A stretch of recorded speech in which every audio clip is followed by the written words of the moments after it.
শেষ হয়েছে ঢাকা স্টক এক্সচেঞ্জের লেনদেন। বৃহস্পতিবার দিন শেষে সূচক 29 পয়েন্ট বেড়ে দাঁড়ায় ৩,৪০৬ পয়েন্ট।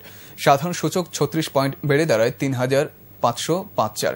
এদিন লেনদেন হওয়া প্রতিষ্ঠানগুলোর মধ্যে দাম বেড়েছে ২০৪টির, কমেছে ৫৪টির এবং অপরিবর্তিত আছে ১৪টির দাম।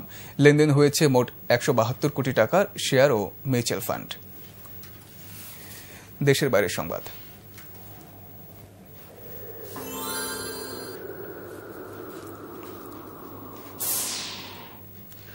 সৌদি আরবে প্রবল বৃষ্টিপাতের ফলে সৃষ্ট আকস্মিক বন্যায় কমপক্ষে ১৩ জনের প্রাণহানি হয়েছে।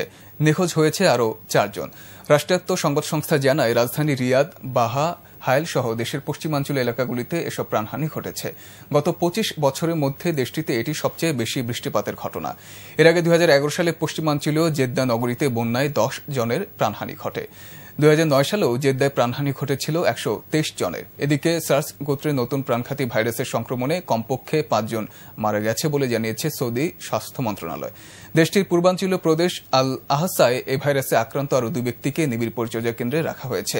২০০৩ সালে এশিয়ার সর্বপ্রথম সার্স ভাইরাসে প্রাণঘাতী রূপে ছড়িয়ে পড়ে।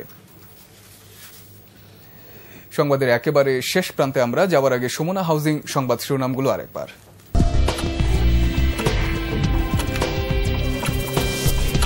সংসদে অথবা বাহিরে যে কোনো জায়গায় সংলাপে বসার জন্য বিরোধী দলীয় নেতার প্রতি আহ্বান জানালেন প্রধানমন্ত্রী।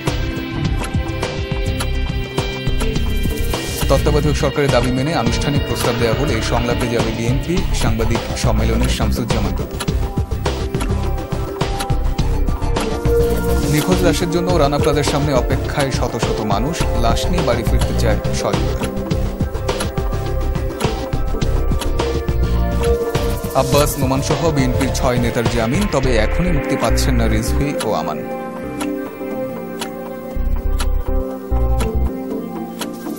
এবং সৌদি আরবে আকস্মিক বন্যায় কমপক্ষে ১৩ জনের প্রাণহানি।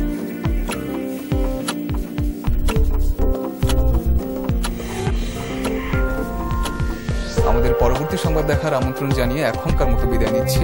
ফি আমানিল্লাহ। আসসালামু আলাইকুম ওয়া রাহমাতুল্লাহ।